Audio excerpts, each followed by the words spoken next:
Okay, welcome back to IMMY. This is Film Feels, and today I'm reviewing a bit of a rare one. I didn't think I was going to review this. I had my mind on other things, but it came up and I couldn't help myself. So today I'm reviewing Clerks 3. This is written and directed by Kevin Smith, starring Brian O'Halloran, Jeff Anderson, Jason Mewes, Rosario Dawson, and Kevin Smith. This is Kevin Smith's most recent movie of many years of independent films and very interesting endeavors, whether it's just writing or directing, but I did not think I was going to enjoy this movie at all. But out of respect to Kevin Smith, I had to watch it. So I'll give you a brief synopsis of the film. Dante, Elias, and Jay and Silent Bob are enlisted by Randall after a heart attack to make a movie about a convenience store that started it all. So right off the bat, to anyone who doesn't know Kevin Smith or doesn't know, anything about Clerks or the View Askew universe, yeah, it was like one of the first cinematic universes as well. I would call these movies meta movies. And what I mean by that is that really the people who enjoy these movies are the people who are invested in the story behind these movies. The story of Kevin Smith is this independent filmmaker who made a film for such a small amount of money that got recognized by some very important people.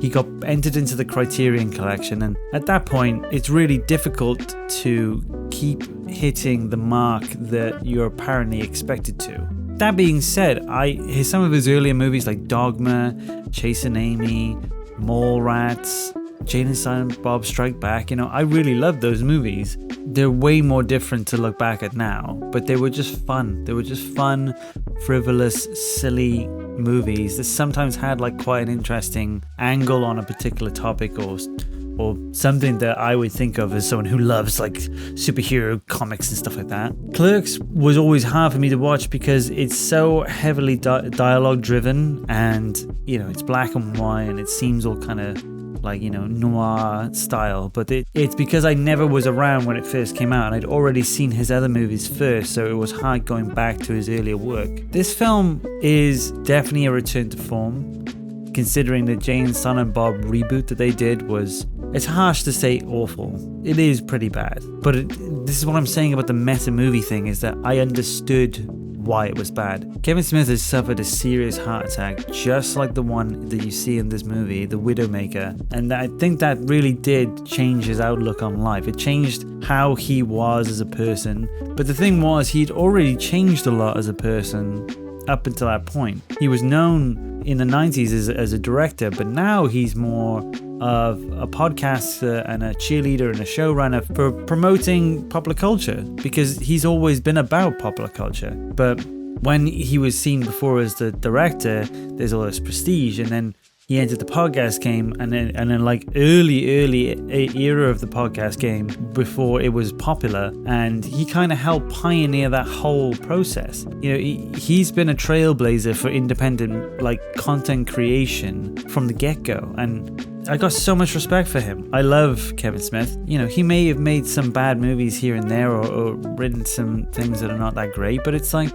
what do you expect? Like, people aren't going to be perfect all the time. I'll tell you now, Spielberg hasn't directed a fucking amazing movie in a while. Like, I can't remember the last time I saw any of the late great filmmakers make something that really wowed me. We're not perfect.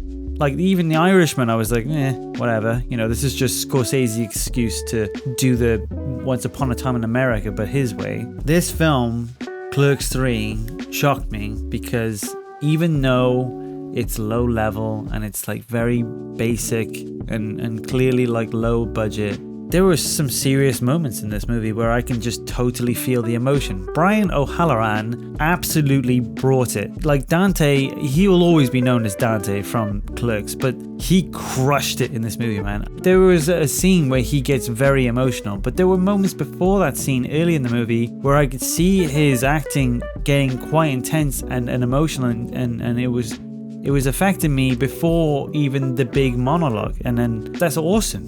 Like, I haven't been moved like that from big actors in a while, and that deserves respect. It's so much so that when you look at this film on IMDb and you look at the cast, there's some big names that make cameos, but they're just cameos, yet they come above the main stars of this film because obviously they're bigger stars. And I think that's a bit harsh because both Jeff Anderson and Brian O'Halloran, they put such a solid effort into this movie, and I have huge respect for them. I thought it was fucking awesome. Rosario Dawson comes in, she's a fantastic actress as well, but her presence didn't at all at any moment tear away from any of their performances, and I think that's something that needs to be noted and respected. Jason Mewes, I don't know what's going on with Jay's teeth.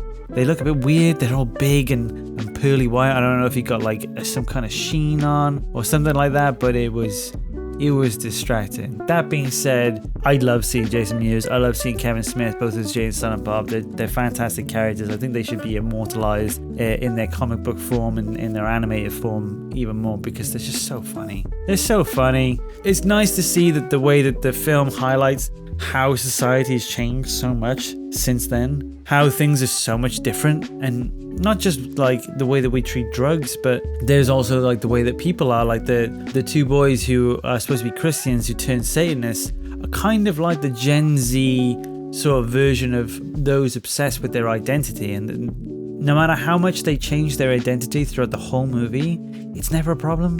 It doesn't matter, because who cares? Like, if they want to wear crazy shit, if they want to look like Satanists, and that's what they believe in, they're not hurting anyone. They're basically the heart of the movie. They bring all of the poignant moments.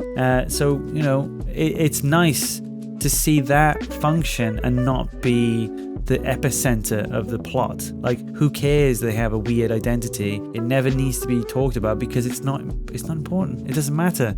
They can just be themselves. Everyone else can be themselves, and it's great. And I really enjoyed the movie. I know it's not a good movie. I know it's not the best made movie, you know, like structurally, or it doesn't have the best effect or lighting or whatever. Those things don't matter. I still connected with the characters. I still connected with story. I liked it. I enjoyed watching the movie.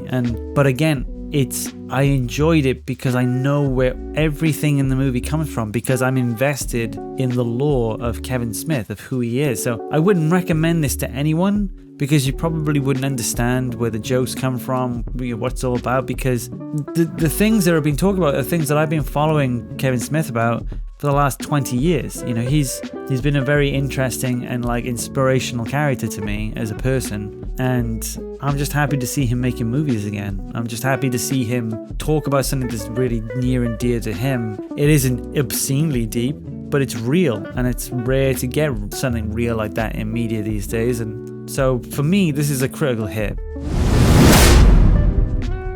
Absolutely. I really enjoyed watching it. I had a great time.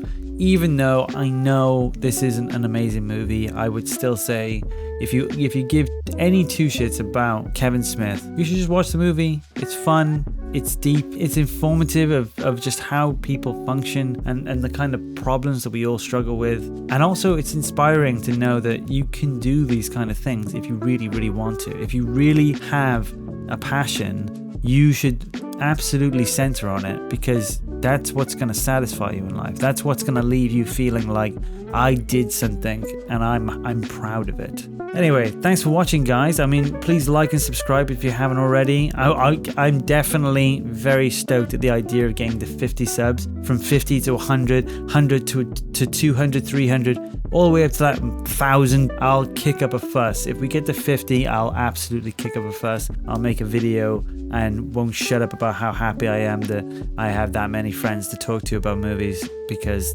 you know, who doesn't love that? Huge love to you all, and thank you for subscribing. Thanks for the likes, love to the subs, and I'll see you guys next time.